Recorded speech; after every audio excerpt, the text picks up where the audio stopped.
আল্লাহ রাব্বুল আলামিন আপনার আমার হাবিব সাল্লাল্লাহু আলাইহি সাল্লামকে বলছেন, ও আমার হাবিব, আপনার পরে আর কোনো পয়গম্বর আসবেন না, আর আপনাকে দুনিয়ার মানুষের জন্য 4টা ডিউটি দিয়ে পাঠানো হয়েছে। আল্লাহ বলছেন, এর 1 নম্বর ডিউটি হচ্ছে আপনি আপনার উম্মতের কাছে এই কালামে হাকিম তেলাওয়াত করে শোনাবেন। 2 নম্বর ডিউটি হচ্ছে ইউজাক্কিহিম, তাদেরকে আপনি পুত পবিত্র করবেন, নফসের দিক থেকে তারা পবিত্র হবে। 3 নম্বরে আপনি তাদেরকে ইউআল্লিমুহুমুল কিতাব, এই কিতাবকে শিক্ষা দিবেন। আর 4 নম্বরে তাদেরকে আপনি প্রজ্ঞা শিক্ষা দিবেন, হিকমত শিক্ষা দিবেন। আল্লাহ বলছেন, ও আমার হাবিব, এখন আপনাকে আমি যে ওহী দিচ্ছি ওই ওহীর মধ্যে আল্লাহ আপনাকে বলছেন ওয়াতলু আলাইহিম, আপনি আপনার উম্মতের কাছে তেলাওয়াত করে শোনান। কি শোনাবেন? আল্লাহ বলছেন একটা ঘটনা শোনান, না বা একটা মহা সংবাদ। কি সংবাদ?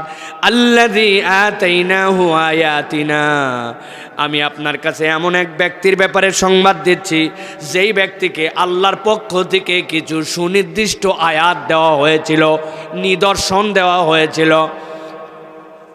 মুফাসসিরিনে কেরাম ব্যাখ্যা করছেন, হাদিস থেকে রেফারেন্স নিচ্ছেন, আল্লাহ কি এমন ঘটনার কথা পয়গম্বরকে বলতেছেন যেইটার ব্যাপারে আল্লাহ বলছেন এমন একটা সংবাদ, যেই সংবাদটা আপনার উম্মতকে কিয়ামত পর্যন্ত আমি আল্লাহ জানায় দিতে চাই।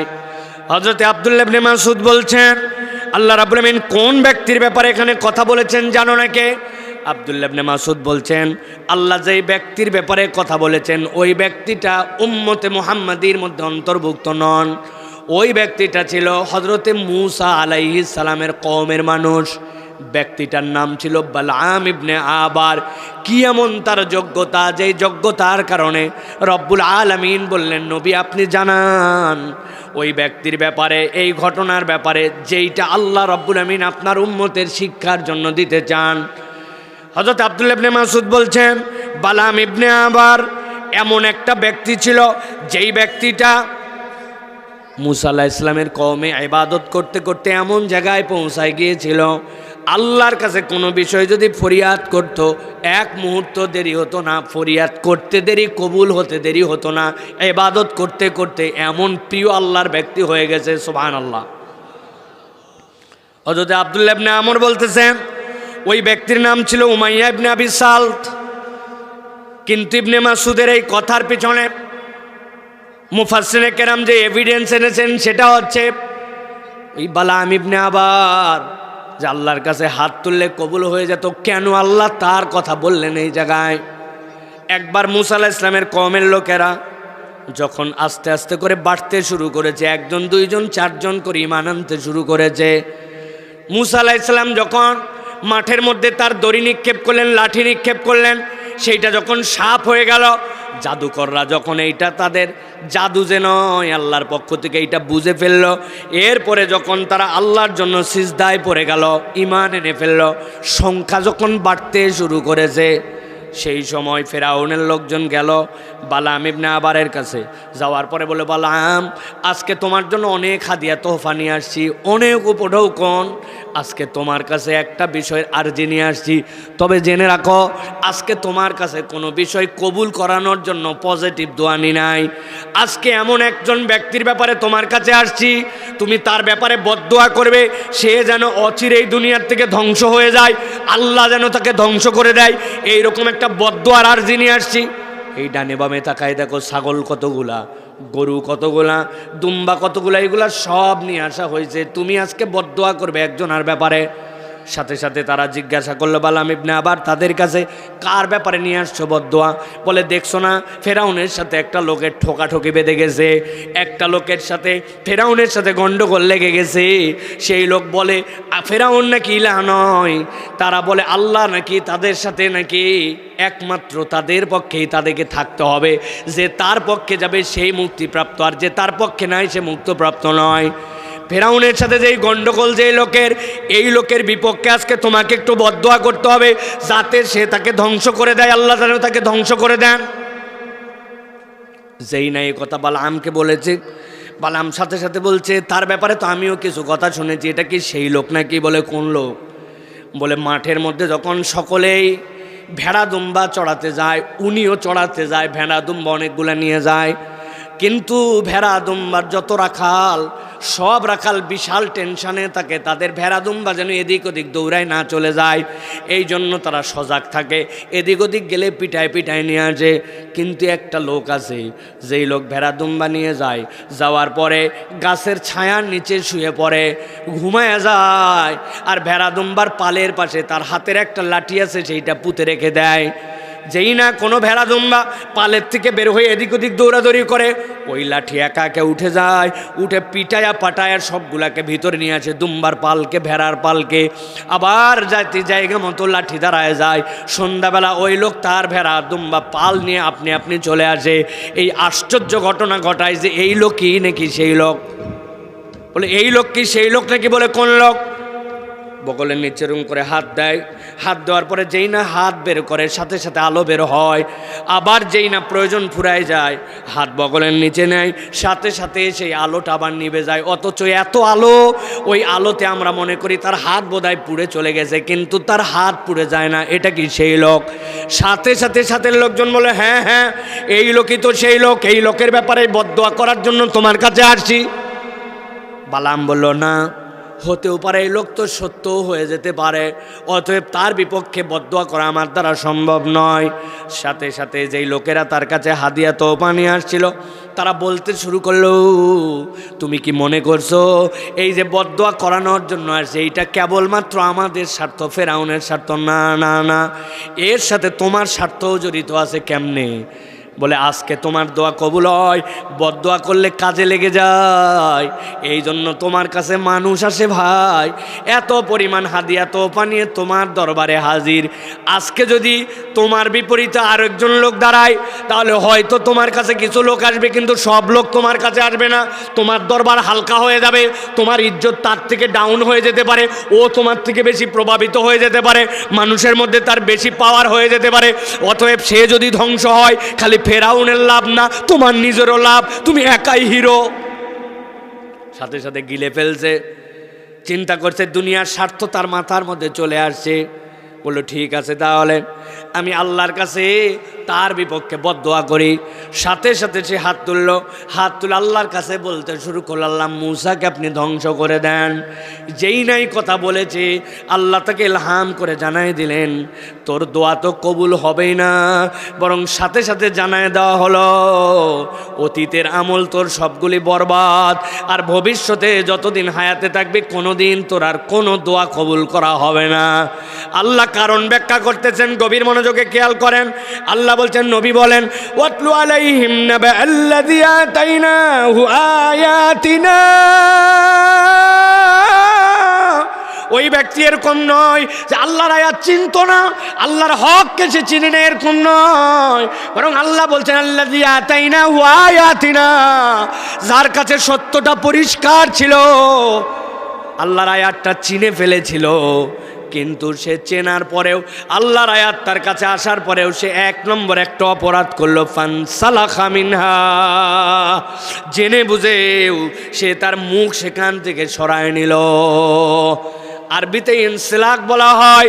আপনারা লক্ষ্মীপুরের মানুষ দেখছেন কিনা, হঠাৎ করে সকালে দেখছেন কিরে এই জায়গাতে সাপের খোলস পড়ে আছে, সাপ যে তার চামড়া বদল করে, দেখছেন জীবনে?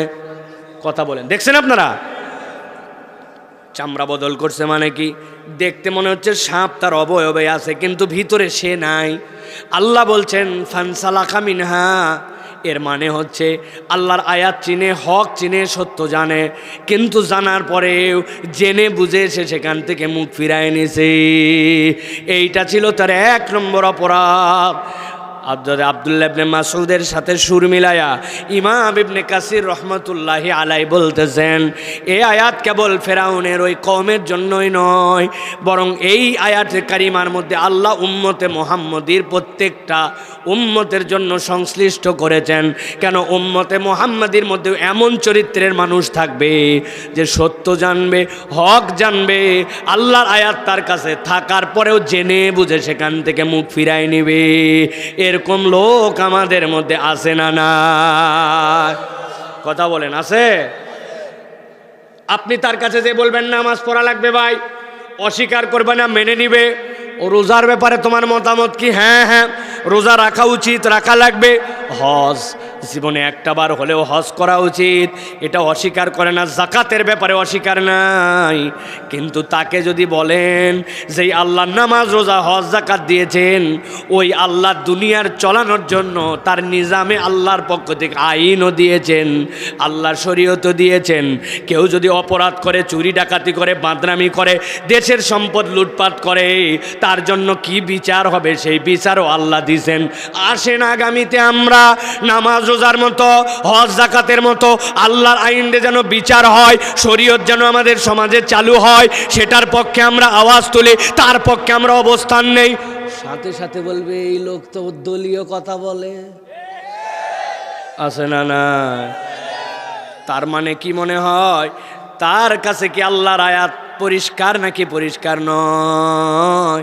আল্লাহর আয়াত পরিষ্কার, কিন্তু স্বার্থবাদী দুনিয়ার কারণে, বিভিন্ন পার্টি দলের সাথে জড়িত হয়ে যাওয়ার কারণে আল্লাহর আয়াতের পক্ষে আসতে পারে না। এটাই হচ্ছে বাস্তবতা, ঠিক না? অনেক যুবক এখানে ঠিক বলছে, ও আল্লাহর আয়াত চিনে। জুমার দিনে যেই না আজান হয়, দেরি করে গেলে হলেও 1:15 সময় হলেও মসজিদে যায়, জুমার নামাজ অন্তত পক্ষে পড়ে, আছে না নাই? কিন্তু ওই যুবক যে ঠিক বলছে, আসরের সময় হাইয়া আলাস সালাহ, মাগরিবের সময় হাইয়া আলাল ফালাহ, ফজরের সময় আসসালাতু খায়রুম মিনান নাওম, ও জানে এটাও আল্লাহর আয়াত, কিন্তু আল্লাহর এই আয়াতে সে পাত্তা দেয় না। এরকম মুসলমান লক্ষ্মীপুরে না, আছে? আমার আল্লাহ রাব্বুল আমিন বলেছেন কোরআনুল কারীমের মধ্যে, আমি আল্লাহ তোমাদের জন্য দায়িত্ব দিলাম, আল্লাহ রাব্বুল আমিন একমাত্র তার জন্যই তোমার ইবাদত করতে হবে। আর আল্লাহর ইবাদতের পরে 2 নম্বর তোমার দায়িত্ব, ওয়াবিল ওয়ালিদাইনি ইহসানা, তোমার পিতামাতার সাথে সদাচরণ করতে হবে, পিতামাতার কথা তোমাকে শুনতে হবে, শরীয়তের বিপক্ষে যদি না যায়, এরকম একটা কথাও বাপ মায়ের অবাধ্য হওয়া যাবে না। এটা কি আল্লাহর আয়াত না আয়াত নয়? কথা বলতে হবে, আয়াত না আয়াত নয়? কিন্তু এরকম সন্তান আপনার এলাকায় আছে কিনা খোঁজ নিয়ে দেখবেন তো। আগে সন্তান বাপ মাকে দেখে ভয় করত, আর এখন সন্তানের আচার আচরণ এমন হয়েছে ওই সন্তানকে দেখে বাপ মা ভয় করে, আছে না নাই? মাগরিবের পরে মা ফোন দিছে, বাবা কই আসিস? বলছে আর একবার যদি ফোন দাও আজকে বাড়িতে আসবো না, আছে না নাই? বাপ বলছে কি উদ্ভট মার্কা চুল কাটছিস, এটা তো মুসলমানের ঘরের সন্তান চুল কাটে না। বলে তাহলে বলে দাও বাড়ির থেকে চলে যাই, আছে না না? এরকম বেয়াদব জামা কাপড় পোশাক পরিচ্ছদ একটাও মুসলমানের মতো মনে হয় না। সামনে মানুষ বলে না, কিন্তু পিছনে তাকে বেয়াদব ছাড়া কোনো সম্বোধন করে না। 6, 7, 8, 9-এ পড়ে, দোকানের থেকে বিড়ি কিনে কোনার মধ্যে খায়, এরকম যুবক এলাকায়, তরুণ এলাকায় বোধহয় না, আছে না? ওরা কি জানে না আল্লাহ রাব্বুল আমিনের কোনটা আয়াত নয়? ভালো করে প্রত্যেকটা পয়েন্ট মুখস্থ রাখেন। আল্লাহ বলছেন, নবী জানায় দিয়ে রাখেন, আল্লাযী আতাইনাহু আয়াতিনা, যাকে আল্লাহর নিদর্শন দেওয়া হয়েছিল, আল্লাহর কোরআন দেওয়া হয়েছিল, আল্লাহ রাব্বুল আমিনের আয়াত দেওয়া হয়েছিল। আপনার আমার জীবনে সবচেয়ে বড় আল্লাহর আয়াত হচ্ছে আমরা বড় হওয়ার পরে কারো হাত দিয়ে শাহাদা পাঠ করি, ঈমান আনা লাগে নাই। মায়ের পেটের থেকে আল্লাহ আপনাকে আমাকে দৌলতে ঈমান দিয়া দুনিয়ায় পাঠাইছে, ঠিক না? যেই জাতি এখন পর্যন্ত 5 কল্লি পরবে না, খাড়া টুপি পরবে, ফাড়া জামা পরবে না, জুব্বা পরবে, কলার হবে না, হাত তুলবে না, বাদ দিবে, এইগুলো এখন পর্যন্ত সমাধান করতে পারে নাই। ওরা যদি বেঈমান হয়ে দুনিয়ায় আসতো, তাহলে আবু জেহেলের দুনিয়ায় বেঁচে থাকলে ঈমান আনা হয়তো সম্ভব হতো, আপনার আমার দ্বারা হয়তো সম্ভব নয়। কথা মনে বোঝেননি না? আল্লাহ বলছেন ভালো করে বোঝো, 1 নম্বর অপরাধ তার ফানসালাকা মিনহা, আল্লাহর আয়াত থেকে মুখ ফিরায় নিল।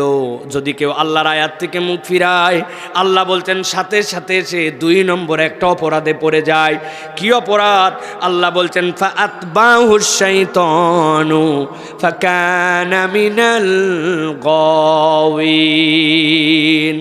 আল্লাহ বলছেন কেউ যদি আল্লাহর আয়াত, আল্লাহর নিদর্শন, আল্লাহর হুকুম, আল্লাহ রাব্বুল আলামিন যে বিধান আপনার প্রতি দিয়েছেন, জানার পরে বুঝার পরে সেখান থেকে যদি মুখ ফিরায় নাই, আল্লাহ বলছেন ফাতবাহুশ শাইতানু ফাকানা মিনাল গাওয়িন।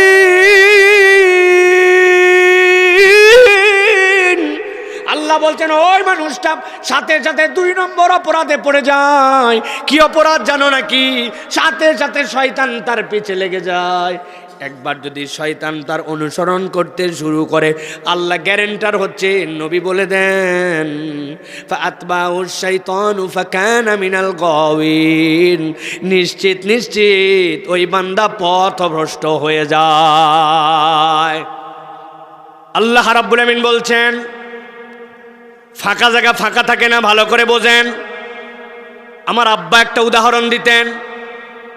অনেক সময় দেখছেন নদীর পার, বিভিন্ন ধরনের খালের পার সরকারি প্রজেক্ট থেকে অনেক সময় বোল্ডার দিয়ে দিয়ে বন্ধ করে পার আটকায় দেয়, দেখছেন নি? রাস্তার পার, রাস্তা যেন ধসে না যায় এরকম করে ব্লক বানায় বানায় ব্লক দিয়ে দিয়ে রাস্তার পার আটকায় দেয়, দেখছেন নি ভাই? আমার আব্বা বলতেন বাবারে ওই ব্লকের উপর দিয়ে একটা ছেলে হেঁটে যাচ্ছিল, হঠাৎ করে প্রস্রাব চাপছে। চিন্তা করছে নিচ পর্যন্ত যেতে যেতে পা পিছলায় যেতে পারে, উপর থেকেই মুইতে দিছে। প্রস্রাব গড়ায় গড়ায় নিচে যাবে, তবে ব্লকের কোনাগুলা যেগুলা ভেঙে গেছে, কতক জায়গায় খাদরা মাদ্রা হয়েছে, কতক জায়গায় সিমেন্ট নাই। নিচে প্রস্রাব যাওয়ার আগে কোনা কাইচ্চা গর্ত খন্দক এইগুলা ভরবে, ভরার পরে তারপরে প্রস্রাব নিচে যাবে। এই গর্তগুলাকে ওভারটেক করে প্রস্রাব যাবে না, কথা ঠিক কিনা? ঠিক একই রকম যদি কোনো ভারওয়ালা দুধ নিয়ে যাচ্ছিল, যাওয়ার সময় যদি ভাতটা পিছলায় পড়ে, দুধগুলা যদি গড়ে যায়, দুধও নিচে যাবে। তবে যেইগুলা ভাঙ্গা গর্ত ফাঁকা ফুঁকা ওইগুলাকে দুধ দিয়ে ভরবে, তারপরে নিচে যাবে। উপর থেকে দুধ যাক আর মুখ যাক, নিচে যাওয়ার আগে ফাঁকা জায়গাগুলা পূরণ করে যাবে। আমাদের লাইফ যেইটা, ওইটার ছোট থেকে মৃত্যু পর্যন্ত আমাদের যে সার্কেল, ওইটার মধ্যে যদি আল্লাহ না থাকে, দিনের প্রতি মোহাব্বত না থাকে, ওই জায়গাগুলা শয়তান গর্তগুলা পূরণ করবে। আর যদি ওইটার মধ্যে আল্লাহ আল্লাহ রসুলের জিনিস ঢালার ইচ্ছা থাকে, ওইগুলা সবগুলোই দুধের মতো দুধ ভরায় তোমাকে ওই রাস্তাতেই নিয়ে যাবে। অতএব গর্ত ফাঁকা থাকে না। এখন জীবনের হিসাব মিলানো লাগবে যে আমার জীবনটা মুদ দিয়ে না দুধ দিয়ে ভরতেছে, একটু বাড়িতে যায় হিসাব মিলায়। এই কথা কোরআন থেকে বলতেছি আমি। আল্লাহ বলছেন ফাআতবাহুশ শাইতানু ফাকানা মিনাল গাওয়িন। আল্লাহ বলছেন আল্লাহর বিধান জানতে তুমি, কিন্তু পালন করো নাই, শয়তান তোমার পিছে লেগে গেছে। এই কথাটা মাঝে মাঝে আমি বুঝানোর জন্য বলি। আমরা অনেক সময় ভুল বুঝি। আপনাদের এলাকায় এরকম বকাবকি করেন কিনা? আমরা ঢাকাতে বাচ্চা কাচ্চাকে মাঝে মাঝে এরকম বকাবকি করে, এই শয়তানি করবি না, খবরদার। বলেন মানে কি ভাই? মানে তুমি মানুষ হিসেবে যেই কাজ করতেছো এটা তোমার কাজ নয়, তুমি শয়তানের অনুসরণ করতেছো। মাঝে মাঝে বাচ্চাদের এই খবরদার বাদরামি করবি না, বাদরামি করিস কেন? বলেন কি না? মানে কি? তুমি মানুষ, বান্দর যেরকম তিরিং বিরিং করে লাফায়, উল্টা পাল্টা কাজ করে, এটা তোমার কাজ নয়, তুমি মানুষের মতো করো, তুমি বান্দরের অনুসরণ করো কেন? ঠিক কিনা? কিন্তু আল্লাহ এই জায়গায় এই কথা বলেন নাই। আল্লাহ বলছেন আল্লাহর বিধান জানতে, আল্লাহর হালাল জানতে। আল্লাহর কোরআন তোমার কাছে পরিষ্কার ছিল, কোনটা আল্লাহর নির্দেশ এটা জানো, কিন্তু জানার পরেও মানো নাই। এখন তুমি শয়তানের অনুসরণ করো না। আল্লাহ বলছেন ফাআতবাহুশ শাইতান। এখন শয়তান তোমার ইমাম বানায়া, শয়তান এখন মুক্তাদি হয়ে গেছে। আর একবার শয়তান যার পিছে লাগে, আল্লাহ বলছেন ফাকানা মিনাল গাওয়িন। নিশ্চিত হয়ে যাও, অবশ্যই অবশ্যই তুমি পথভ্রষ্ট হবে। নাউযুবিল্লাহ। গভীর মনোযোগ। এই জায়গায় তাহলে 2টা অপরাধ। 1 নম্বর অপরাধ জেনে বুঝে আল্লাহর আয়াত থেকে মুখ ফিরায় নিছে। 2 নম্বর শয়তান তার পিছে লেগে গেছে। আল্লাহ বলছেন নবী সামনে বেরোন, সামনে আগান, আপনার উম্মতের জন্য তেলাওয়াত করেন। আল্লাহ আয়াতে কারিমা দিলেন, ওয়ালাউ শি'না লারাফা'নাহু বিহা।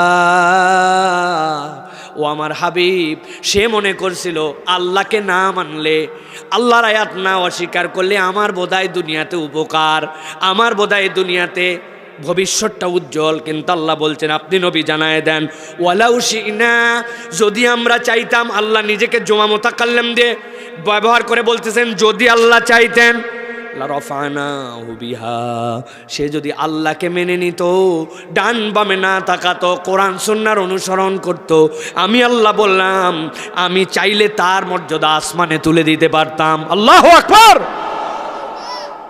কিন্তু আল্লাহ বলছেন, সে তো আগে 2টা অপরাধ করছেই, আল্লাহর বিধান তো মানলই না, উপরন্ত আরও 2টা নতুন অপরাধে নিমজ্জিত হলো।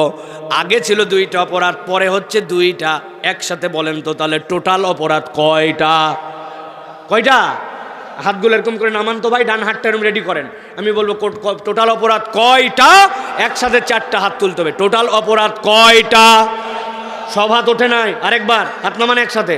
টোটাল অপরাধ কয়টা? একবার মুখস্থ করে নিয়ে বাড়ি যাবেন। কালকের থেকে এই ওয়াজ পাড়া মহল্লায়, চায়ের দোকানে, আপনার স্ত্রীর কাছে মুখস্থ করে ওয়াজ করবেন। আমি আপনাকে সেই রকম করে ওয়াজ করতেছি না, ওয়াজ শিখাই দিয়ে যাচ্ছে আপনাকে আল্লাহর কোরআন। আল্লাহ বলছেন, নবী জানাই দেন তার 3 নম্বর অপরাধ কি? ওয়ালাকিন্নাহু আখলাদা ইলাল আরদ। আল্লাহ বলছেন তার 3 নম্বর অপরাধ হচ্ছে সে নিরেট জমিনমুখী হয়ে গেল, তার মুখটাকে একবারে মাটির দিকে করে ফেললো। আরবিতে খুলদুন বলা হয়। সেই প্রাণী ঘাস খাওয়ার সময় মাথা নিচু করে, পানি খাওয়ার সময় মাথা নিচু করে, ওই যে খড় খাওয়ার সময় মাথা নিচু করে, যে খাবারই আপনি মাটিতে রাখেন মাথা নিচু করে খায়। আপনাদের এলাকায় এরকম প্রাণী আছে নাকি ভাই? কি নাম? গরু।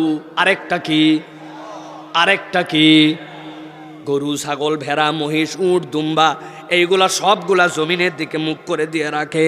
আল্লাহ বলছেন সে মানুষ, কিন্তু আল্লাহ বলছেন ওয়ালাকিন্নাহু আখলাদা ইলাল আরদ, সেও মাটির দিকে মুখ করলো।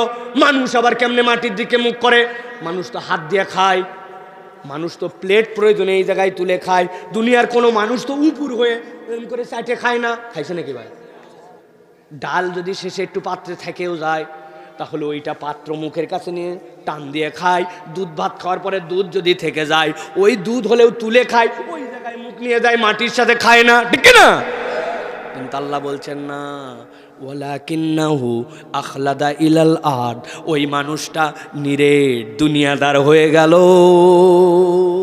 আল্লাহ প্রাণীর সাথে উদাহরণ দিয়েছেন, সে খায় না ওরকম করে, কিন্তু তার চাল চলন, আচার আচরণ, ব্যবসা বাণিজ্য, তার লেনদেন কেবলমাত্র দুনিয়ার জন্য সে যা ইচ্ছা তাই করতে পারে। অথচ তাকে ব্যতিক্রম বানানো হয়েছিল। কেমন ব্যতিক্রম? এই দুনিয়াতে আল্লাহর সৃষ্টিগুলা 3 ভাগে বিন্যস্ত। কয় ভাগ? একদল সরীসৃপ, মুকিব্বান আলা ওয়াজিহি, মুখের ভর দিয়ে চলে, ওই যে টিকটিকি, ওই যে তেলাপোকা, ওই যে কেঁচো, ওই যে আপনি কুমির যেইটা দেখেন, ওইগুলা সবগুলা জমিনের ভর দিয়ে চলে। আপনি আমি দেখি মুখের ভরে চলে। আমার আল্লাহ বলতেছেন, নবী জানাই দিয়ে রাখেন, ও মুখের ভরে চললেও হালতে মুখের ভর, কিন্তু তার অবস্থাটা হচ্ছে আল্লাহর কাছে সিজদার হালত। সুবহানাল্লাহ। আরেক দল চতুষ্পর্যন্ত 4 পায়ের ভরে থাকে, মুখ নিচের দিকে থাকলেও ওর 4 পার মাথা নিচু থাকে, ওইটা রুকুর হালতে থাকে। কিন্তু একমাত্র ব্যতিক্রম মানুষ, সব সময় রুকু, সব সময় সিজদায় থাকার পরেও তারা কেউ শ্রেষ্ঠত্ব পায় নাই, মানুষ পাইছে। অথচ মানুষের পায়ের তলাটা একমাত্র শরীরের মাটির সাথে লাগা থাকে, সবচেয়ে কম অংশ, পুরা শরীরের 2% নয়, পায়ের তলাটুকু কেবল মাটির সাথে। কিন্তু কেন শ্রেষ্ঠত্ব পাইল? আল্লাহ বলছেন ওই মানুষ মাথা উঁচু করে, মাথার উপরে তার কিছু নাই, কিন্তু মাথা উঁচু করার পরে কান বরাবর হাত তুলে আল্লাহর কাছে স্বীকার করে, আল্লাহু আকবার, আল্লাহ আমার মাথা উঁচু হলে হবে কি, আমি স্বীকার করলাম তুমি সবচেয়ে বড়। এরপরে বান্দা আল্লাহর কাছে সানা পড়ে, কেরাত পড়ে, তেলাওয়াত করে, আল্লাহু আকবার বলে বান্দা রুকুতে যায়। রুকুতে যাওয়ার পরে বান্দা সবচেয়ে নড়বড়ে হালতের মধ্যে যায়। একটা মানুষ তার যত হালত আছে সবচেয়ে দুর্বল হালত হচ্ছে রুকুর হালত।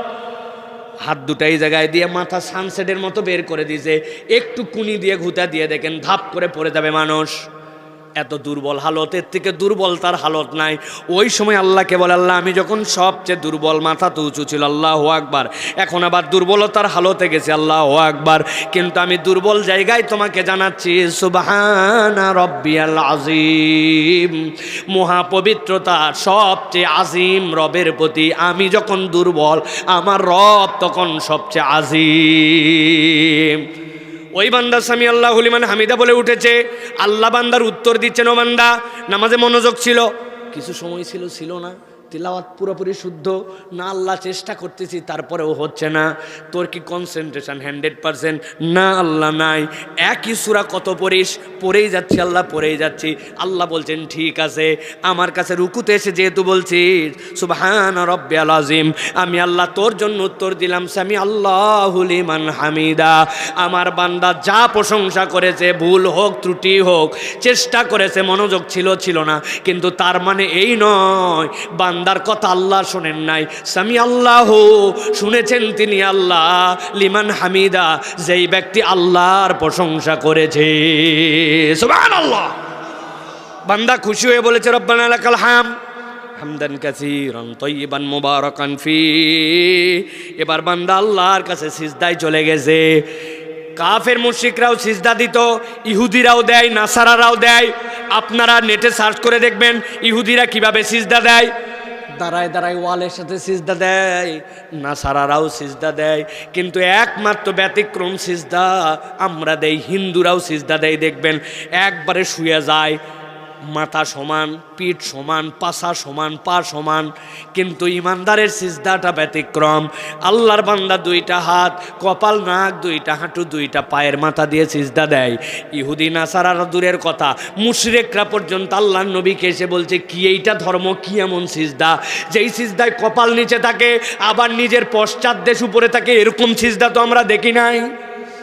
আল্লাহ বলছেন ওই বান্দাই অঙ্গগুলা দিয়া এই ললাটটা যেটা সবার উপরে ছিল এখন লাগাই দিয়েছে। দেওয়ার পরে বান্দা এখন বলছে আল্লাহ আমি তো সবসময় সিজদার হালতে থাকতে পারি না, রুকুর হালতে থাকতে পারি না, কিন্তু আল্লাহ আমার কপাল এখন নিচে লাগাইছি আর তোমার কাছে ঘোষণা দিচ্ছি সুবহানা রব্বিয়াল আ'লা, আমার এর থেকে নিচে যাওয়ার যোগ্যতা নাই। আমি যখন সবচেয়ে নিচে, আমার আল্লাহ তখন সবচেয়ে উপরে। আল্লাহ বলছেন তোমার মর্যাদা আমি এরকম বানালাম, অথচ 3 নম্বর অপরাধ তার ওয়ালাকিন্নাহু আখলাদা ইলালাত, নিরেট দুনিয়াদার, ও দুনিয়া ছাড়া কিচ্ছু বোঝে না। দুনিয়া তার, দুনিয়া ছাড়া কিচ্ছু চলে না। হালাল মালকে দুনিয়ার জন্য হারাম করে বিক্রি করে। আপনার এলাকায় আছে না নাই? আছে? আপনার মতো লোককে বলে, আপনার মতো চেনা লোক বলে কেনা দামে দিলাম, আছে না? 1 নম্বর মিথ্যা কথা, কেনা দামে বলে আপনার 500 টাকা গলা কাটে ফেলছে, আছে না নাই? এত বড় দাড়িওয়ালা নামাজি, কিন্তু দোকানের বিক্রি বাড়ার জন্য বলছে এইটাই 1 নম্বর প্রোডাক্ট, অথচ জাইনে বুঝে দেখছো এইটা মেড ইন চায়না, আছে না নাই? তাহলে দুনিয়ার জন্য ও হালাল হারাম কিচ্ছু চিন্তা করে না, কেবলমাত্র দুনিয়াদার হয়ে গেছে। আল্লাহ বলছেন এটা হচ্ছে তার 3 নম্বর অপরাধ। আমি বেশি উদাহরণ দিলাম না, নিজেদের জীবনের হিসাবগুলো মিলায় নিয়েন যে আমরা দুনিয়ার জন্য আখেরাতকে বরবাদ দিয়ে, আল্লাহকে বরবাদ দিয়ে, ইসলামকে বরবাদ দিয়ে, নবীর আদর্শকে বরবাদ দিয়া আমরা যা ইচ্ছা তাই করতে পারি, কেবল দুনিয়ার স্বার্থ আর অন্য কোনো স্বার্থ নাই, ঠিক কিনা? আল্লাহ বলছে তুমি তো কোনো এরকম ছেলের সাথে মিশতে পারো না যেই বেটা বেনামাজি। ও বলতেছে আমার মহল্লার লোক এ কয়টা, আমি এর ছাড়ার কার সাথে মিশতে পারি? আল্লাহ বলছেন তোমার নবীর মাধ্যম দিয়ে নেশা যেখানে, মাদকাসক্ততা যেখানে, তার সাথে তোমার সম্পর্ক নাই। অথচ আপনি খুঁজে দেখেন বন্ধু বান্ধব যেগুলা ঘরে সবগুলা নেশাগ্রস্ত। বিড়ি সিগারেট, তামাক জর্দা, বিড়ি সিগারেটের মধ্যে আবার সুন্দর করে মাল মশলা ভরায়া আপনি মনে করেন বিড়ি খায়, আসলে বিড়ি খায় না, গাঁজা খায়। তবে সব সময় খায় না, ঈদের সময় খায়, পিকনিকে খায়, শিক্ষা সফর যখন মাদ্রাসা থেকে স্কুল থেকে যায় তখন ওই বাসের মধ্যে খালি খায়। আছে না নাই? আল্লাহ বলছেন কেন? ওয়ালাকিন্নাহু আখলাদা ইলালার, ও নিরেট দুনিয়াদার হয়ে গেছে, মুরব্বী। আপনি মনে করছেন আমি পার পেয়ে গেলাম। আপনি না একদিন সকালবেলা মাঠের জমিতে কাঁধে কোদাল নিয়ে রওনা হয়েছিলেন, লোকজন জিজ্ঞাসা করছিল এত সকালে কই যান? আপনি বলছেন বাবা রোদ উঠলে আর কাজ করতে পারি না। আসলে তো আপনি মিথ্যা কথা বলছেন। আপনি মাঠে গেছিলেন, আপনার সাথে যার জমি লাগানো ওই পারের জমিওয়ালা এখনো আল কাটে পারে নাই, আপনি জমির আল কাটার নাম করে আপনার জমিটা একটু 4 আঙ্গুল ঠেলতে যান। আছে নাকি এরকম ভাই? বুঝে বলেন, আন্দাজি হো হা করে আমাকে ঝামেলার মধ্যে ফেলায় না। আছে না? বলছে হাজী সাহেব আপনার ছেলের বিয়ে না? হ্যাঁ। কিছু দেওয়া লাগবে নাকি? সাথে সাথে বলছে হজ করে আসছে, হুঁশ করে কথা বলো। হাজী সাহেবের আল্লাহ অভাব রাখে নাই। যদি কিছু কথা বলতে হয় তাহলে ওই মেয়েদের জামাই আছে তাদের সাথে কথা বলো। বলছে সরি আসলে আমরা বুঝি নাই, কিছু দেওয়া লাগবে নাকি? হাজী সাহেবের ছেলের সাথে যে বিয়ে, ওই হাজী সাহেবের কোনো চাহিদা নাই, তবে আপনাদের যদি বুঝ ঠিক থাকে তো আপনারা বোঝেন গা, বিয়ে দেওয়ার পরে মেয়ে তো লক্ষ্মীপুরে থাকবে না, ঢাকায় যাবে। যদি একটা ইয়ামা এফজেডএস দেন আমরা চড়বো নাকি? আপনার বেটিক নিয়েই ঘুরবে হাজী সাহেবের বেটা। যদি একটা বড় আপনারা টিভি দেন আপনার মেয়েই দেখবে। ভালো যদি একটা ফ্রিজ দিয়ে ঘর সাজায় দেন আমরা গুড়াগাড়া মাছ দেশি মাছ পেলে পাঠাবো, আপনার মেয়েরাকে আরাম করে খাবে, আমাদের কোনো চাহিদাই নাই। বলছে ঠিক আছে, আপনাদের মতো শরীফ লোক হয় না, আমরা বুঝে ফেলছি আপনাদের কোনো চাহিদা নাই। এরকম কৌশল করে হাজী সাহেব, ইমানদার সাহেব, নামাজি সাহেব, আল্লাহর বান্দা পরিচয় দেয়, কিন্তু নিরেট দুনিয়াদার হয়ে যাওয়ার কারণে কৌশলে যৌতুক খায়।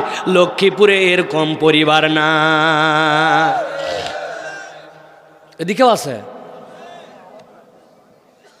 আল্লাহ রাব্বুল আমিন বলছেন এটা হচ্ছে তার 3 নম্বর অপরাধ, ওয়ালাকিন্নাহু আখলাদা ইলালার। এবার আল্লাহ বলছেন তার 4 নম্বর অপরাধ কি জানো নাকি?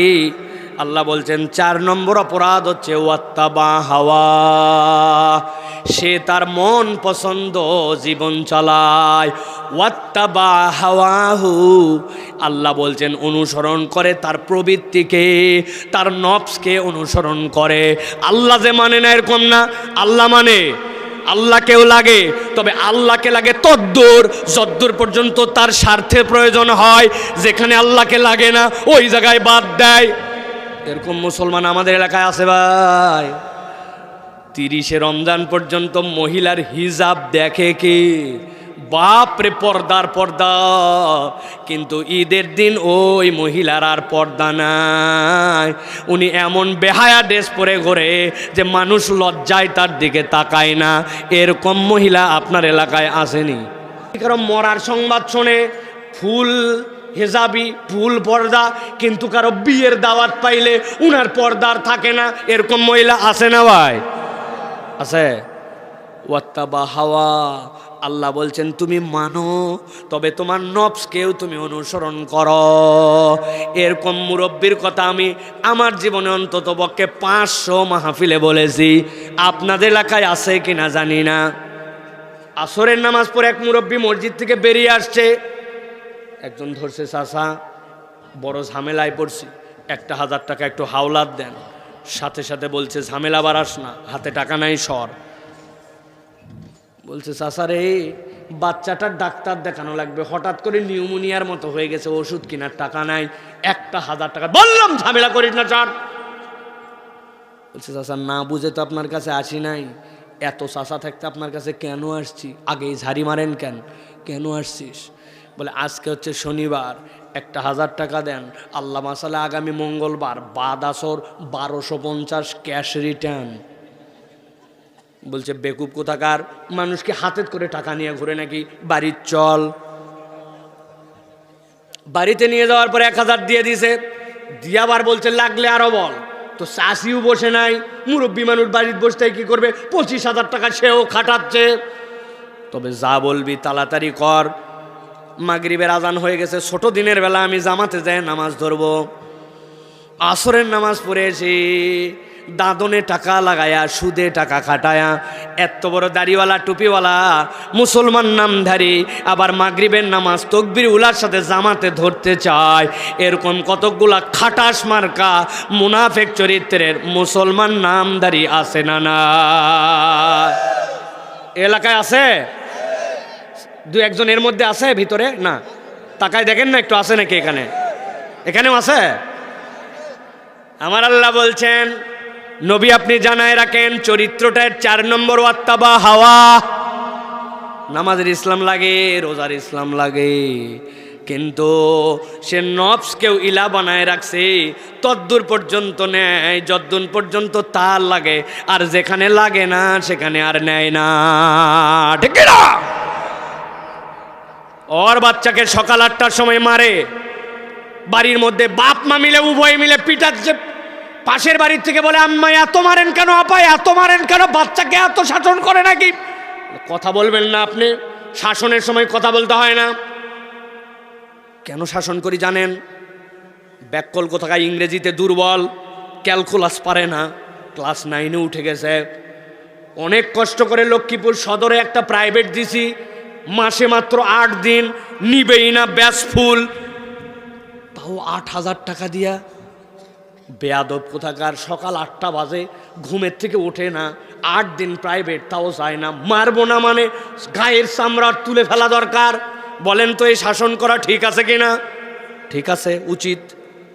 কিন্তু যেই বাপ মা সকাল 8টায় বাচ্চা কোচিংয়ে যায় না জন্য 8,000 টাকা নষ্ট হয়, ক্যালকুলাস লাগবে, ইংরেজি লাগবে জন্য সন্তানকে শাসন করে, ওই মুসলমান পিতামাতায় মাসকে মাস চলে যায়, তার সন্তানকে চর থাপ্পড় দিয়েও কোনোদিন ফজরের নামাজে জামাতে পাঠায় না। এরকম মুসলমান লক্ষ্মীপুরে না। আন্দাজি আছে আছে বলেন না, কিসের আছে? আমরা কিসের আছে? আছে আবার কি? আমাদের পরিবার কে? আল্লাহ বলতেছেন বুঝ করো, ওয়াত্তাবা হাওয়া, তুমি তোমার নফসের অনুসরণ করছো। তোমার নফস বলছে দিনের দুনিয়ার স্বার্থে তোমার বাচ্চার কোচিং দরকার, ওই জন্য কোচিংয়ে পাঠাইছো। আবার তোমার নফস চাই নাই যে জাহান্নাম থেকে বাঁচানোর জন্য তোমার দরকার তোমার সন্তানকে নামাজি বানানো, ওইটা তোমার নফস চানে নাই জন্য তারে পাঠাও নাই, আবার তুমি মুসলমান পরিচয় দাও। ঠিক কিনা? এই দুনিয়াতে সন্তানের জন্য সবচেয়ে বড় শত্রু অনেক সময় পিতামাতা। যাইস না বাবা রাত্রেবেলা, কি হয় না হয়, এই রাস্তায় চলিস না বাবা, ডাকাতি হতে পারে, উমুকে তোর শত্রুতা করতে পারে, টাকা পয়সা সামলা। আপনি সন্তানকে শত্রু চিনান, কিন্তু আপনি নিজেই জানেন না যে আপনি সন্তানের জীবনে সবচেয়ে বড় শত্রু। আপনি এত বড় দাড়ি নিয়ে ঘোরেন, পাঞ্জাবি টুপি নিয়ে ঘোরেন, হুজুরের মজলিসে যান, জিকির করে একদম তাল তাল সমান করে ফেলেন, কিন্তু আপনার বাড়িতে পর্দা নাই, আপনার সন্তানের মুখে দাড়ি নাই, আপনার মেয়েটা এখন পর্যন্ত বাইরে যাওয়ার পরে বেহায়ার মতো কাদের সাথে ঢলকায় ঢলকায় গল্প করে, আপনি খবর নেন নাই। আল্লাহ বলছেন ওয়াত্তাবা হাওয়া, তুমি তোমার নফসের ইতাআত করেছো, আল্লাহকে নিছো তোমার যত দূর লাগে, আর যত দূর লাগে না সেখান থেকে তোমার নফসই তোমার জন্য ইলা। ঠিক না?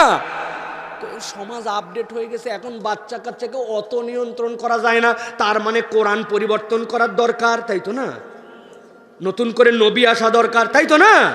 কারণ ইসলামের যে বিধান সেটা দিয়ে আপনি বুঝতেছেন হচ্ছে না। অথচ আল্লাহ রাব্বুল আমিন বলে দিয়েছেন আল-ইয়াউমা আকমালতু লাকুম দীনাকুম ওয়া আতমামতু আলাইকুম নি'মাতি ওয়া রাদিতু লাকুমুল ইসলাম দীনা। মৃত্যুর বাড়িতে আল্লাহর দেওয়া তরিকায় আপনার শোক হয়, কিন্তু আনন্দের বাড়িতে আল্লাহর দেওয়া তরিকায় আনন্দ হয় না। কে? লক্ষ্মীপুরে বিয়ে শাদী হয়তো না ভাই? হয়, যুবকেরা হয়। মামাতো বোনের বিয়ে, খালাতো বোনের বিয়ে, আপন বোনের বিয়ে, নাতির বিয়ে, নাতনির বিয়ে, আত্মীয়র বিয়ে হয় না? হয় না? ইসলামের বিয়ের বিধান আছে ভাই। ইসলামের বিয়ের প্রথম বিধান হচ্ছে একটা ফরজ, ইজাব আর কবুল। 2 নম্বর ওয়াতুন নিসা সাদুকাতিহিন্না নিহলা, মেয়েদেরকে আপনার পক্ষ থেকে দেনমোহর দিতে হবে সাধ্যের মধ্যে যদ্দূর কুলায় 1,01,01,101 টাকা, উসুল 21,000। ওরে বেয়াদব, ভক্কর চক্কর এরকম নয়। ওয়াতুন্নিসা সদুকাতিহিন্না নিহলা। 3 নম্বরে আকেল বালেগ 2 জন সাক্ষী রাখা লাগবে। 4 নম্বরে নবী বলছেন আউলিমওয়ালাও বেশাতিন, একটা ছাগলের বাচ্চা দিয়ে হলে অলিমা করো, অলিমার অনুষ্ঠানে খেজুর খাওয়াও। তোমার বিয়েটা প্রয়োজনে দব বাজায় মানুষকে জানায় দাও যে বিয়ে হচ্ছে, এটা যেন গোপন না থাকে, সবাই যেন জানে। এটার একটা সামাজিক নিরাপত্তা আছে। ইসলামের বিয়ে এই পর্যন্ত শেষ, লক্ষ্মীপুরের বিয়ে কে এই পর্যন্ত শেষ?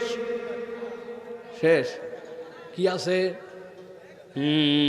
3-4 দিন আগের থেকে মেহেদি সন্ধ্যা, 2 দিন আগের থেকে হলুদ ও সন্ধ্যা, 1 দিন আগের থেকে ক্ষীর খাওয়ানি, আগের দিনে ভাবি কর্তৃক গা ডলে ডলে গোসল করানি, আর 7 দিন আগের থেকে এলাকার সবচেয়ে ভালো ডেস্ক বক্স যেগুলা ওইগুলা নিয়ে যাইয়া বাড়ির 2 পাশে দিয়া আলোকসজ্জা করে, এরপরে উদাম পাদাম হিন্দি গান, ইংরেজি গান, আছে না? যেই বাড়ির থেকে এরকম আসরের নামাজ পাশের মসজিদে, ওই বাড়ির থেকে এক মুরব্বী আসতেছে, চিনতে পারছে এই বাড়ির বিয়ের লোক। এক লোক ধরছে, এই চাচা আপনার বাড়িতে কি শুরু হয়েছে? এই যে ঢিস্টি ঢিস্টি, ব্যাপারটা কি?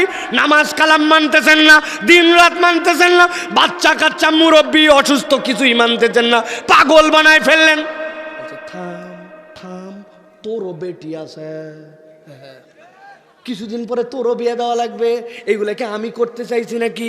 এটা এলাকাবাসী করছে, নাতি নাতনিরা করছে, এখানকার যুবকরা একটু করতে চায়, আছে না? না, শেষে বলতেছে রাগ করিস না, আর একদিনই তো, আজকে বিয়ে হয়েছে, কালকে অলিমা হলে শেষ, চল বাবা নামাজ পড়ে আসি। হাজি সাহেব নামাজ পড়ে, হাজি সাহেব নামাজের দাওয়াত দেয়, কিন্তু তার বাড়িতে গান বাজনা, বেলাল্লাপনা, বেহায়াপনা, সেইটা নাকি এলাকাবাসী চায়, নাতি নাতকুর চায়, ছোটরা চায়, মহল্লাবাসী চায়, জন্য করে। তার মানে নামাজের ইলা আল্লাহ, আর গান বাজনার ইলা হচ্ছে উনার নফস আর এলাকা। ঠিক না? আছে আপনাদের? আছে ভাই? আমার আল্লাহ রাব্বুল আমিন বলছেন, নবী আপনি জানায় দেন এদের হচ্ছে 4টা অপরাধ। ভালো করে আবার মুখস্থ করেন।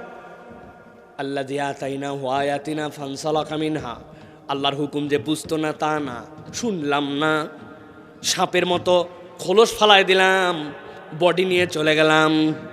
2 নম্বরে তার অপরাধ হচ্ছে শয়তানের অনুগামী হয়ে গেছে, শয়তান তার পিছে লেগে গেছে, পাত্তা দেয় না, রাখ, দুনিয়ায় এরকমই। এ কি নবীর যুগ নাকি, সাহাবীদের যুগ নাকি? এখন এরকমই যুগ, আপডেট যুগ। ওই সময় বিদ্যুৎ ছিল না, অমুক ছিল না, তমুক ছিল না, অ্যান্ড্রয়েড মোবাইল ছিল না, কিচ্ছু ছিল না। এখন মোবাইল থাকলে একটু গান বাজনা শোনা লাগে, নাটক টাটক দেখতে না চাইলেও চলে আসলে দেখা লাগে। ওই যুগ আর এই যুগ মিলবে না। আল্লাহ বলতেছেন ফাতবাহু শয়তান, শয়তান তার পিছে লেগে গেছে। 3 নম্বর আল্লাহ বলছেন ওয়ালাকিন্নাহু আখলাদা ইলাল্লাহ, সে নিরেট দুনিয়াদার হয়ে গেছে। দুনিয়ার জন্য যা ইচ্ছা তাই করতে পারে, ডাজেন্ট ম্যাটার, এটা কোনো বিষয় নয়। বিয়ের আগে এই সম্পর্ক কেন? বলছে বিয়ে করে প্রথম দিন থেকেই চেনা নাই জানা নাই একজন মানুষের সাথে যদি হয় কেমন হলো, এই জন্য আগের থেকে একটু সব সেটেল করে নিচ্ছি, আছে না? তোমার আব্বা কেমনে বিয়ে করছিল, দাদা কেমনে বিয়ে করছিল, তুই দুনিয়ায় কেমনে আসছিলি, একটু হিসাব মিলাইস ভাই। 4 নম্বরে ওয়াত্তাবা হাওয়া, সে তার নফসের অনুসরণ করে। আল্লাহ বলছেন নবী বলে দেন এই 4 অপরাধ যার, আল্লাহর কাছে তার একটা উদাহরণ আছে। আল্লাহ বলছেন, নবী বলেন ফামাসালুহু কামাসালিল কালব ইন তাহমিল আলাইহি ইয়ালহাস আও তাতরুকুহু ইয়ালহাস যালিকা মাসালুল কওমিল্লাযীনা কাযযাবু বিআয়াতিনা। নবী বলে দেন সমস্যা নাই, এই 4 অপরাধ যার মধ্যে আছে আল্লাহর কাছে তার উদাহরণটা হচ্ছে কুকুরের মতো। বলেন তো আল্লাহর কাছে কার মতো? হয় নাই, একসাথে বলতে হবে, একটা মুখ বন্ধ রাখা যাবে না। আল্লাহর কাছে তার উদাহরণ হচ্ছে কুত্তার মতো। বলেন কারা কারা বাদ দিছে? আরেকবার বলেন, তার উদাহরণ কার মতো? আচ্ছা আচ্ছা জোরে বলেন, কার মতো? কুত্তার মতো। বলে হুজুর মাহফিলে 4 বার কুত্তা বলালেন, আমি আপনাকে এমনি এমনি এত জোরে বলাই নাই, আপনি যা ভাবতেছেন তা নয়। আপনি ভাবছেন কুত্তা একটা নাপাক প্রাণী, কুত্তা খাওয়া তো জায়েজ না? জায়েজ? কুত্তা হারাম না জায়েজ? এমনকি কুকুর যদি আপনি বাড়িতে পোষেন সেটা পর্যন্ত ইসলাম এলাও করে না। কুত্তা যদি কোথাও চেটে দেয় কয়বার ধোয়া লাগে? 7 বার। শেষবার কি দিয়া? মাটি দিয়া, ডিটারজেন্ট দিয়া। তাহলে কুকুর কত নাপাক, কত খারাপ। ওর গায়ের মধ্যে যদি ভেজা থাকে, ওই ভেজা যদি আপনার গায়ে লেগে যায় তাহলে আপনার জন্য সেই পোশাক পর্যন্ত নাপাক হয়ে যায়। আল্লাহ বলছেন এই 4টা অপরাধ তার উদাহরণ কুকুরের মতো। আপনি ভাবছেন এইগুলার জন্য? না না না না, এইগুলার জন্য আল্লাহ উদাহরণ দেন নাই। এই জন্য আপনার মনের মধ্যে ঢুকানোর জন্য আমি আওয়াজ করে বুঝাইছি, আল্লাহ বলছেন তার উদাহরণ কুত্তার মতো। আমি অনেক সময় বলি কুকুরের 2টা স্বভাব মানুষের থেকে বেটার। একটা হচ্ছে কুকুর হচ্ছে বিশ্বস্ত। কি কেমনে? দেখবেন বড় এক লিডার আসবে, এক বিশাল জনসভা, প্রাইম মিনিস্টার আসবে, আনসার বাহিনী আগের থেকেই আছে, খুঁটি গাড়ার সময় থেকে আনসার, এরপরে পুলিশ, তারপরে র্যাব, তারপরে বিজিবি, এখন তো সেনাবাহিনী। তাও মন ভরে নাই, শেষে র্যাবের ডগ স্কোয়াড, কুত্তা স্কোয়াড নিয়ে আসে, আশপাশে শুকায় যে এর মধ্যে কোনো কিছু আমাদের চোখ এড়ায় গেছে অথবা কেউ কৌশলে পুঁতে রাখছে, ওইটা ধরার জন্য কুত্তা নিয়ে এসে শুকায়। কথা বলেন। কারণ কি? কুত্তা বিশ্বস্ত, জানেও 2 নম্বরই করবে না। আমি একবার জাপানে গেছি,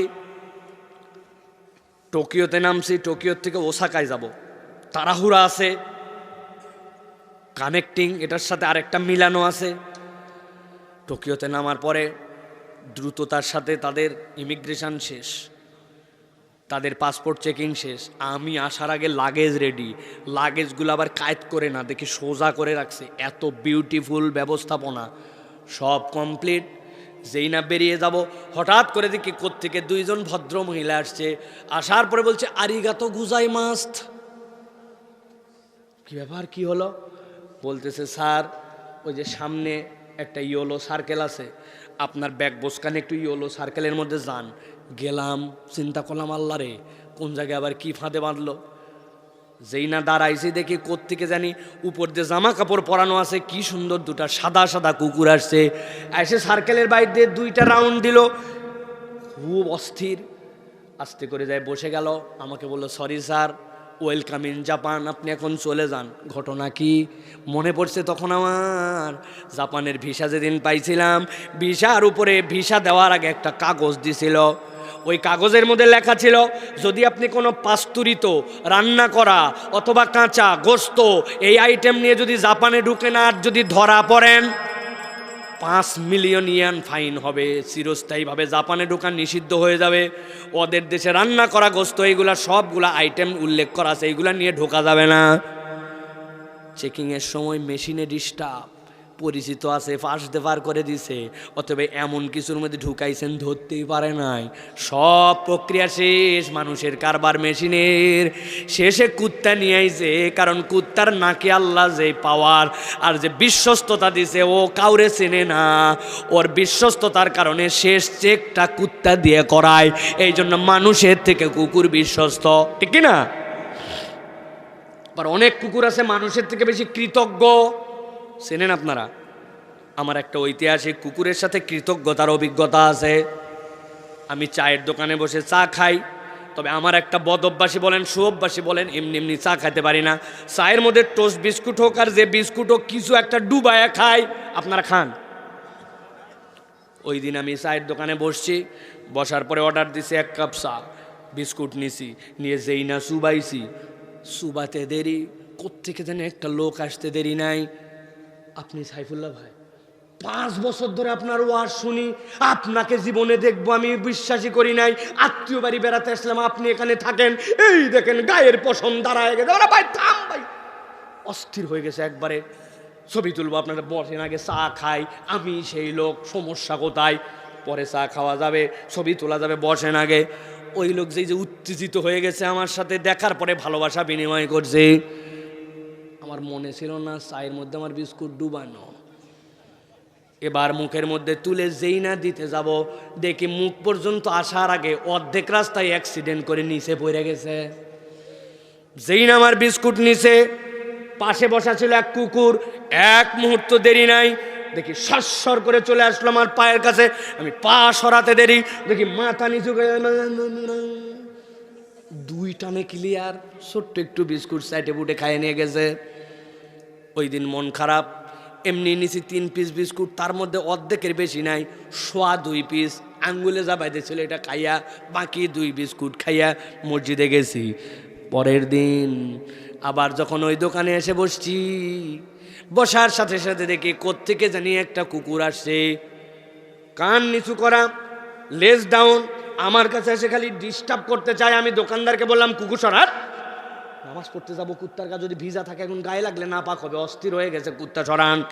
বলছে, হুজুর তাকায় দেখেন, ওই কুকুর আপনাকে ডিস্টার্ব করতে আসে নাই, ডিস্টার্ব করা কুকুর আর এই কুকুরের মধ্যে পার্থক্য আছে কেমনে? তাকায় দেখেন, কানগুলা নামানো, লেজটা ডাউন দেওয়া, জড়সড় হয়ে মাথাটা আগে নড়ে, বডি পরে নড়ে। গতকালকে আপনি ওরে যে বিস্কুট খাওয়াইছিলেন, ওই বিস্কুট খাওয়ানোর কৃতজ্ঞতা জানানোর জন্য আপনার পায়ের কাছে এসে সে দেখেন মাথা নড়ায়। লক্ষ্মীপুরের মুসলমান আওয়াজ করে উত্তর দেন, আজকে যে কুকুর কৃতজ্ঞতা জানাতে আসছে, গতকালকে এই কুকুরকে কি আমি বিস্কুট খাওয়াইছিলাম নাকি বিস্কুটটা হাতের থেকে পড়ে গেছিল? পড়ে যাওয়া বিস্কুট খেয়ে 24 ঘন্টা পরে কুকুর কৃতজ্ঞতা জানায়। কিন্তু আপনি আপনার এলাকায় এরকম মানুষ খুঁজে পেয়েও যেতে পারেন। হাওলাত নেওয়ার সময় আপনারে কি না কি বলছে, এখন আপনি হয়ে গেছেন পাওনাদার, সে আর আপনার ফোন পর্যন্ত উঠায় না, আপনার আর চেনে না। তার বাচ্চাটার বিপদে আপনি আগায় গেছিলেন, তার যেন কল্যাণ হয়, এই জন্য আপনার অবদান জীবনে আছে। এখন আপনি একটু ঠেকা বেঠাকা তার মুখামেক্ষি হয়েছেন, এখন আপনাকে চেনে না তো চেনে না, সুযোগ পাইলে আপনাকে বাঁশ দিতেও ছাড়ে না। আছে না না? তাহলে অনেক সময় মানুষের থেকে ও কুকুর বেশি কৃতজ্ঞ হয়, ঠিক কিনা? আল্লাহ বলতেছেন, ফামাসালুহু কামাসালিল কাল। পয়েন্টে আছেন? 4 অপরাধ যার, আল্লাহ বলছেন কুত্তার মতো তাদের উদাহরণ আল্লাহর কাছে কেন? নবী জানায় দেন, ইন তাহমিল আলাইহি আলহাস আও তাতরুকুহু আলহাস যালিকা মাসালুল কওমিল্লাযীনা কাযযাবু বিআয়াতিনা। আল্লাহ বলছেন কুকুরের উদাহরণ এই জন্য, কুকুরের একটা চরিত্র আছে, ফামাসালুহু কামাসালিল কালব ইন তাহমিল আলাইহি আলহাস আও তাতরুকুহু আলহাস। কুকুরের পিঠে কেউ বোঝা চাপায় না, কিন্তু কুকুরের পিঠে যদি বোঝা চাপাই, পিপাসা পাইলে তারপরেও সে জিহ্বা বের করে দেয়। আর কুকুরকে যদি নরমালও ছেড়ে দাও, ইয়ালহাস, যদি পিপাসা পায় তাহলে জিহ্বা বের হয়ে তার জিহ্বা দিয়ে পানি পড়ে। এইটার 2টা ব্যাখ্যা। কুকুরের চরিত্র অস্থির, আর কুকুরের চরিত্রটা এমন পিপাসার্থ যখন হয়, আর পিপাসার্থ যদি নাও হয়, তার চঞ্চলতাটা তার শরীরের মধ্যেই থাকে। এখান থেকে মোড়ে যাবে, মোড়ের দোকানে যাবে, মনে হচ্ছে যেন 4র্থ বিশ্বযুদ্ধ লেগে গেছে, অর্ধেক হাঁটতে পারে না, তার বেশি দৌড়ায়, কোনো কাজ নাই, ওখান থেকে আবার ঘুরে আসতেছে, হাঁটতে পারে না, খালি দৌড়ায়। কুকুর যা চলাচল করে 3 ভাগ খালি দৌড়, ঠিক কিনা? কি ব্যস্ততা তার! শীতের মধ্যেও যদি হাঁপায় যায়, জিহ্বা দিয়ে লাল পরে, গরমেও যদি হাঁপায়, জিহ্বা দিয়ে লাল পরে, পিপাসা যদি হয়, আরবিতে লাহাসুন মানে জিহ্বা দিয়ে লাল পরে। আল্লাহ বলছেন, আমিও চ্যালেঞ্জ দিলাম। আল্লাহর আয়াত না জেনে বুঝে তুই অস্বীকার করছিলি, তোর পিছনে শয়তান লাগছিল, তুই না নিরেট দুনিয়াদার হয়েছিলি, আর তুই না দুনিয়ার বুকে নফসকেও মানছিস, আবার আল্লাহকেও মানছিস, তোর ইচ্ছা খেয়াল খুশি মতো চলাচল করছিস। তোর জিন্দগিটা আমি কুকুরের মতো অস্থির বানায় দেব, দুনিয়াতেও তোর তোর লোভ লালসা, দুনিয়াতেও তোর পিপাসা নিববে না, পরকালেও তোর পিপাসা নিববে না। দুনিয়াতেও জিন্দেগি অস্থির হবে, পরকালেও অস্থির হবে। আল্লাহর কথা শোনা লাগবে না, কিন্তু আল্লাহ তোর জীবনটা কুত্তার সাথে মিলায় দিবে। আমার তরুণরা বলবে, হুজুর একটু আগে তো আমাদেরকে বকাবকি করলেন, 5G জেনারেশনের মানুষ আমরা, 5G। লক্ষ্মীপুরের অনেক ডাবের গাছে পানি নাই, কি জন্য জানেন হুজুর? ওই যে নেটওয়ার্কের টাওয়ারের কারণে ডাবের ভিতরে পানি শুকায় গেছে, ডাব ছোট হয়ে গেছে। আপনি আছেন সেই মানধাত্তা আমল নিয়ে, এখন দুনিয়াটাই অস্থির, প্রতিযোগিতার দুনিয়া। একটু চলাচল করতে একটু প্রতিযোগিতা নিয়েই চলতে হয়, একটু অস্থিরতা না থাকলে চলে না। কম্পিটিশনের দুনিয়া, মাইনে নিলাম। তুমি আর কম্পিটিশন কি করছো? আল্লাহর দয়া আমরাও কম্পিটিশন করছি। কিন্তু জিজ্ঞাসা করি আপনার কাছেই, দুনিয়ার জীবন নয় অস্থিরতার কথা বলে পার করলাম, কিন্তু দুনিয়ার জীবনের ডাক শেষে যখন কবরে যাবে, এই তারুণ্য, এই যুবক, এই বয়স্ক কাল, এই যে বালেগের পরের থেকে হায়াত, এই যে অস্থিরতার জীবনটা পার করলাম আল্লাহ, ওইটার উত্তর কি কবরে যায় ও বলা যাবে তো যে আল্লাহ কবরের জীবনে অস্থির হয়েছে, সমস্যা নাই, যাবে তো বলা না? হিসাব মিলায়েন, আল্লাহর চ্যালেঞ্জ গ্রহণ করেন না। আল্লাহ বলছেন দুনিয়া আখেরাতকে আল্লাহ অস্থির বানায় দিবেন। সময় নেই এখন, এই জন্য বললাম না, তাছাড়া 2 মিনিট সময় দিতাম। মিলান চাচা, কেন জানি আমাদের জীবন থেকেও বরকত উঠে গেছে, আপনার আমার জীবনে আর স্থিরতা নাই, ঠিক না? মুরব্বীরাই আমাদেরকে বলে আগে স্বাদ ছিল দুধে, এখন নাকি স্বাদ নাই। আমরা তো আগে ছিলাম না, কিন্তু মুরব্বীরাই বলে কি চাচা, আগে সময়ে বরকত ছিল, এখন নাকি সময় নাই, সপ্তাহ শুরু হতে হতে শেষ হয়ে যায়। অথচ মুরব্বী আগে কাজ করতে এখন বেকার, অবসর, ঠিক কিনা? হায়াত। আল্লাহ রাব্বুল আমিন বলছেন দুনিয়া আখিরাতের জীবনটা কুকুরের মতো বানাবো। এখন আমাদেরকে সিদ্ধান্ত নিতে হবে, আমরা কি মানুষের জীবন চাই না কুকুর? আওয়াজ করে বলতে হবে, আমরা কি কুকুরের জীবন চাই না মানুষ? কুকুর না মানুষ? কুকুর না মানুষ? আমার আলোচনা শেষ, 2টা আয়াত দিয়ে শেষ করব। আল্লাহ বলতেছেন, নবী বলে দেন, ফাকসুসিল কসাসা লাআল্লাহুম ইয়াতাফাক্কারুন। তুমি যদি মানুষের জীবন চাও, নবীকে বলছেন আপনি কিসসাটা বারবার বলেন, আবার বলেন, ফাকসুসিল কসাসা লাআল্লাহুম ইয়াতাফাক্কারুন। আশা করা যায় ওরা চিন্তা করে ময়দান থেকে উঠবে। চিন্তা যদি করেন, মানুষের জীবন, চিন্তা না করলে কুত্তার জীবন। যত কুকুর দেখবেন বুঝবেন এটাই হচ্ছে আমি এই ক্যারেক্টারে আল্লাহর কাছে আছে। চিন্তা মানে কি? আগেও বেনামাজি ছিলাম, এখনো বেনামাজি। আগেও মিথ্যুক, এখনো মিথ্যুক। আগেও 2 জায়গায় বসলে 3 জনের ব্যাপারে গীবত, এখনো গীবত। আগেও বিড়িখোর, এখনো বিড়িখোর। আগেও বান্দার হক নষ্টকারী, আগেও, পরেও তাই। এইটা যদি হয়, আল্লাহ বলছেন তুমি চাইলেও কুত্তার জীবন, না চাইলেও কুত্তার জীবন। আর আল্লাহ বলছেন লাআল্লাহুম ইয়াতাফাক্কারুন, ওরা চিন্তা করে চলতে শুরু করেছে। আল্লাহ অতীতে ভুল করে ফেলছে, কিন্তু আজকের থেকে সিদ্ধান্ত নিলাম আমি তো মানুষের জীবন চাই। সে প্রত্যেকটা পদক্ষেপ চিন্তা করে করে ঘোরে, চিন্তা করে করে আল্লাহর দিকে আসে। আল্লাহ বলছেন অতীতের গুনাহ মাফ করে আল্লাহ তাকে নতুন একটা মানুষের জীবন দিয়ে দিবে। সর্বশেষ আল্লাহ বলছেন তবে এক শ্রেণীর লোক থাকবে, সাআ মাসালাল কওমুল্লাযীনা কাযাবু বিআয়াতিনা। তাদের কাছে বলা না বলা সমান, যারা আল্লাহর আয়াত স্বীকার করে না। আমরা কি আল্লাহর আয়াত স্বীকারকারী না অস্বীকারকারী? অস্বীকারকারী না স্বীকারকারী? আল্লাহ বলছেন তবে একদল আছে বলা না বলা সমান, সাআ মাসালাল কওমুল্লাযীনা কাযাবু বিআয়াতিনা আনফুসাহুম কানু ইয়াজলিমুন। তারা তাদের নফসের প্রতি জুলুমকারী, তাদেরকে বললেও যা, না বললেও তা। অতএব 2টা সিদ্ধান্ত নিয়ে উঠতে হবে। আমরা যদি আল্লাহর আয়াতের স্বীকারকারী হই আর মানুষের জীবন চাই, তাহলে আল্লাহর আয়াত শোনার পরে দেরি করার সুযোগ নাই, মানা লাগবে। আর প্রত্যেকটা ধাপ হিসাব করে করে চিন্তা ভাবনা করে চলা লাগবে, ঠিক না? তোমার বন্ধু তোমাকে জাহান্নামে নিয়ে যাচ্ছে, তুমি তারে বন্ধু বলতেছো কেমন করে? এটাই তো একটা লজ্জাজনক ব্যাপার। তুমি বলছো আর কয়েকদিন, ইন্টারমিডিয়েটের পরে আমি তো বাহিরে চলে যাব, এসএসসির পরে তো ঢাকা কলেজে ভর্তি হয়ে যাব, এলাকায় আর সেতায় লাভ কি? তুমি এই বিড়িখোরের সাথে ঘুরছো, গাঁজাখোরের সাথে ঘুরছো, বেনামাজির সাথে ঘুরছো, দেখা হওয়ার পরে তোমাকে বলছে ফেসবুকের খবর কি, অমুক নায়িকার লিঙ্ক পাইছিস নাকি, তার বুকের সাইজ কত, অমুকের মাজার সাইজ কত, এখনো হিন্দি গান শুনিস, ইংরেজি গান শুনবি, ব্যাকডেটেড হয়ে আসছিস, ও জীবনে ফজর পড়লি কিনা, কোরআন তেলাওয়াত করলি কিনা, হারামের সাথে তো রিলেশন আছে কিনা, এইগুলার থেকে তোমাকে জীবনে সতর্ক করে নাই। যত ফাউল, যত খারাপ, সবের সাথে তোমাকে যুক্ত করে, তুমি তারপরেও তাকে বন্ধু বলো, সে তোমার বন্ধু নয়, সে আস্ত শয়তান, তোমাকে জাহান্নামে নেওয়ার কারিগর, ঠিক কিনা? বুঝে চলো, বুঝে চলো। তুমি ভদ্র করে চুল কেটে আসার পরে বলে কোন ভক্কর চক্কর সেলুনে গেছিলি রে, টাকাটাই তো মাটি, কি চুল কাটছিস মদন মার্কা। উনি চুল কাটা শিখায়, এদিক নাই ওদিক নাই, মধ্যে দিয়ে কুত্তার লেজ আছে না নাই? তাজা বাপের টাকায় প্যান্ট কিনে সেলাই কেটে ছিঁড়ে সেইটা পরে বলে স্টাইল।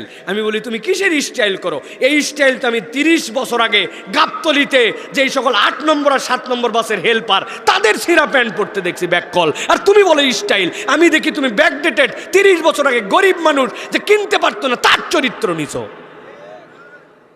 আমাদের এলাকায় আসতো পুরাতন হাড়ি পাতিলের বদলে, নতুন হাড়ি পাতিলের বদলে পুরাতন কাপড় দিবেন কিনা, আপনাদের এলাকায় নিত? সেরা বহুদিন পরে পরে পরে পরে শেষ, ওইটা বেচে দিয়ে 2টা পাল্লা কিনছে। এই গরিব মানুষ গাবতলির ওই হেল্পার, ওর কয় টাকা কামায়, ওইগুলাই আবার ধুইয়া ওই জায়গায় বেচতো। ওইখান থেকে খালিদ 30 লইয়া যান, বাচ্চা লন, দেখা লন, খালিদ 30। ওইখান থেকে ওই সেরা প্যান্ট গরিব মানুষ কিনছে, এখানে ফাটা ওখানে নাই। ওটা ছিল তার গরিবানার কারণে। আর তুমি 1800 টাকার প্যান্ট নাকি ইয়োলোর থেকে কিনে, আরমানির থেকে কিনে, এখানে নাই ওখানে নাই, পাশায় নাই, পাশা দেখা যায়, আছে না নাই? এই নামাজ পড়নি, কয় কয় হুজুর আমার পোশাক না পাক। কি ব্যাপার, তুমি মহিলা নাকি যে মাসে নির্ধারিত সময় তোমার পোশাক না পাক হয়? না না হুজুর, মানে একটু টাইট প্যান্ট তো, বসে মুততে পারিনি, দাঁড়ায় মুতিছিলাম, পানি ছিল না নাকি? আছে? আহা আহা, আল্লাহ বলতেছেন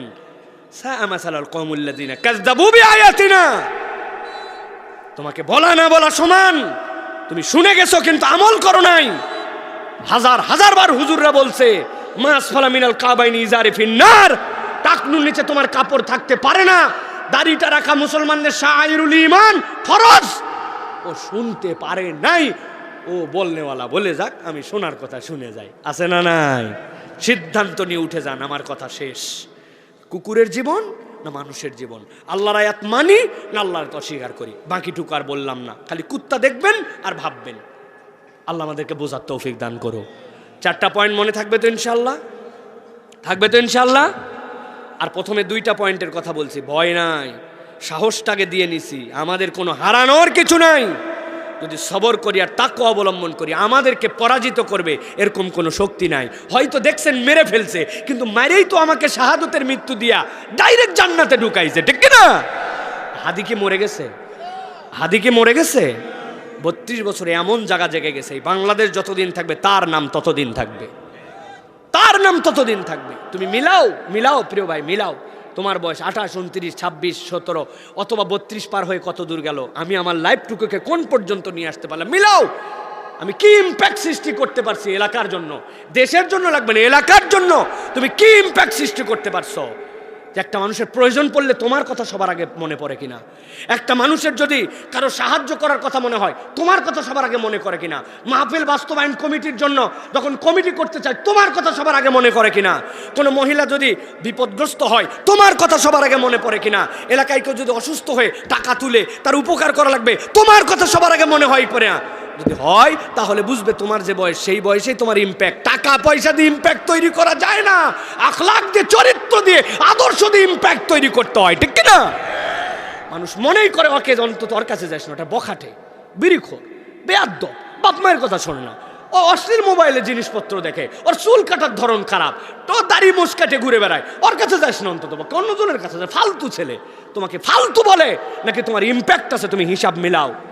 আল্লাহ বলতেছেন এই জন্য যে এইটা নবী আপনি বলে দেন, ফাকসুসিল কাসাসা লাআল্লাহুম ইয়াতাফাক্কারুন, তারা যেন চিন্তা করে ময়দান থেকে উঠে যায়। আমি এই কথা আপনার কাছে এই জন্য এত দাবি দিয়ে বলে গেলাম, আমি হয়তো আগামী 5 বছর এখানে আর আসতে পারবো না, এই কথাটুকু আপনার কাছে বলে গেলাম। শারীরিকভাবে ভীষণ অসুস্থ। এই একটা মানুষ আমার হজের সাথী, আরাফাতের সাথী, মিনার সাথী, এই ভাইয়ের সাথে মিনার ময়দানে বসে ওয়াদা করছে জন্য আমি আজকে আসছি। তাছাড়া আজকে আসার মতো শরীর আমার ছিল না। আল্লাহ রাব্বুল আলামিন তারপরে আপনাদের সাথে অনেক কথা বলে ফেলছি, আপনারাও শীতের মধ্যে অনেক মনোযোগ দিয়ে কথা শুনছেন। আল্লাহ আমাদের উভয়কে ক্ষমা করে দেন।